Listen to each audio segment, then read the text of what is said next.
We are all well aware of Joe Biden's obvious physical and mental decline. And what we're also aware of is the fact that mainstream media covered up this fact for years. However, now that it's become undeniable, they're turning around, pointing their fingers at the Biden administration saying, hey, it wasn't us, it was them. It was his handlers. They kept us in the dark as well. So what we're going to see today is Jake Tapper's co-author Alex Thompson coming out and revealing something truly shocking on CNN. But before we get to these clips, don't forget to like and comment on this video so we can break through the algorithms. Here we go. I watched him every day. You know, there's this view out there, and you see it written as like it's fact. Oh, Biden was mentally impaired. I didn't see that. And I sat in a room with him for hours and hours. I don't know how much time any of those people spent with Biden. I know how much time I spent with him. I know what I saw. More damning revelations tonight about the Biden inner circle's efforts to hide his decline, including a scene in which the campaign staged a fake town hall. Why? Well, to quell concerns about his age and ability to interact with people. Joining us in our fifth seat at the table is the co-author of Original Sin, President Biden's Decline, Its Cover-Up, and His Disastrous Choice to Run Again. That is Alex Thompson. He's also a CNN political analyst and an Axios national political correspondent. And Alex, the fact of the fake town hall is not actually the worst part of the story that you report in the book. Yes, other campaigns have used fake town halls. Now, I would say those town halls usually are in addition to real town halls. Joe Biden was doing neither. This fake town hall was in order to film it so they could make it into campaign commercials. They filmed it in Delaware with supporters. But Joe Biden at this point, this is the spring of 2024, Joe Biden's town hall, which was closed to press, was so bad that campaign officials determined that it was not usable for a campaign commercial. So they took 90 minutes, 2 hours out of the president's day. They filmed an entire town hall, and they determined that it was not usable. Now, some people say this was because Joe Biden was incoherent. He could not really articulate his thoughts in a pithy or even semi-normal way. Some people just said like the lighting was bad. That was sort of the 2 points of view. But the point is, it shows how like what the campaign status was in the spring of 2024 when they were trying to deal with a candidate that wasn't a decline. Wait, someone told you the lighting was bad? That's one of the excuses. You're saying that they spent millions of dollars to stage a town hall?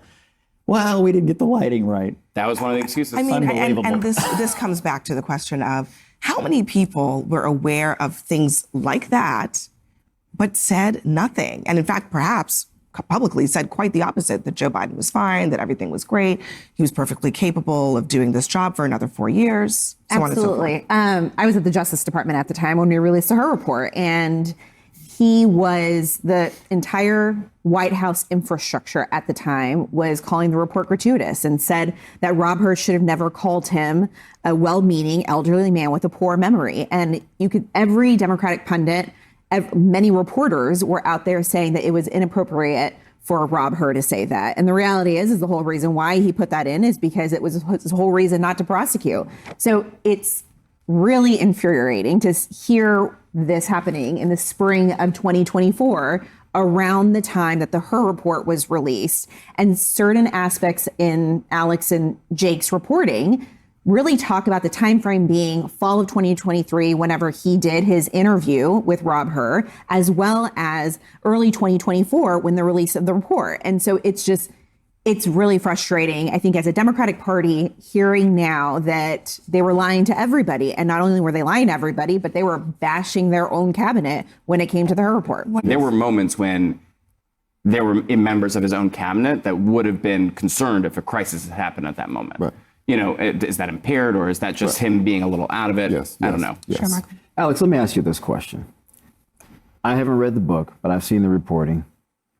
You guys talked to 200 plus people on the record.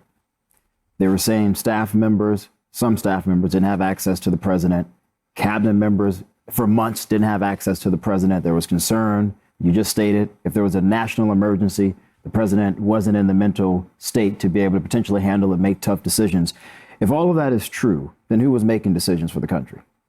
Well, I'd say, the president, there's also the president and there's the presidency, right? And there is an infrastructure around the president that is making decisions at all times. Oh, now, I'm there are aware some decisions that always have to go up to the president, but I'm saying that in the immediate circle around that, on the national security side, you're talking Jake Sullivan, Anthony Blinken. On the political side, Mike Donilon, Steve Ricchetti. On the policy side, Bruce Reed, and then also just sort of on the schedule, like personnel side. Here's the conundrum for Democrats here. I get everything you're saying, Alex. I'm aware of that.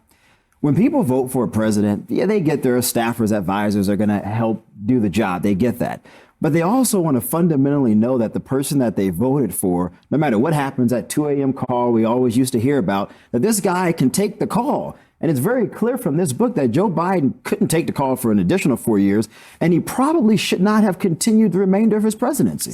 That is an excellent point raised by Michael at the end. Who was in charge during these last 4 years? Because clearly it was not Joe Biden. He wasn't capable. And it was so bad that apparently his own cabinet was worried because they hadn't seen him possibly for months, right? Where is this guy? Is he still kicking around? We need some proof of life. But of course, the big question is, why are we hearing about this now? And the answer is simple. It's because the mainstream media has fallen into disrepute. Nobody believes them anymore. So finally, they're going to put on their big boy hats and do a little investigative journalism. So Jake Tapper and Alex Thompson are coming out and saying, maybe we should actually interview some people to figure out what was going on, something they should have been doing from day one. And what they're finding, of course, is shocking, that Joe Biden apparently was so incoherent, so incapable of answering questions that, yes, his town hall, which was completely made up of friendlies, was completely unusable for campaign purposes. They couldn't get one soundbite out of it to make this man seem like he could actually be president. And of course, remember, they wanted him to be president for another 4 years. Now, why in the world could that possibly be? Oh, I don't know. Maybe to have a puppet they could control so they could continue signing executive orders and all kind of weird mandates, right?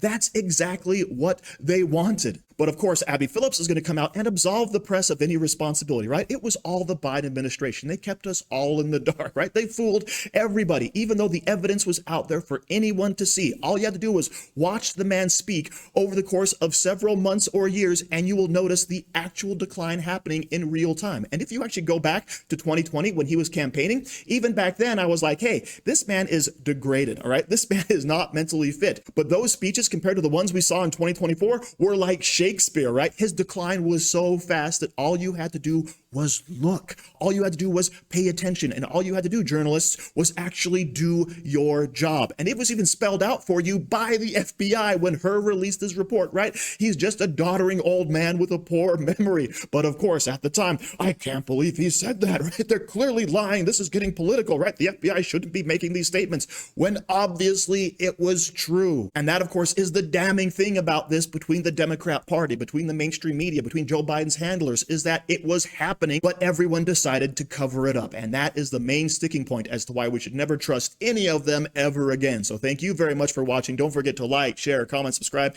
and say hi to your mom for me.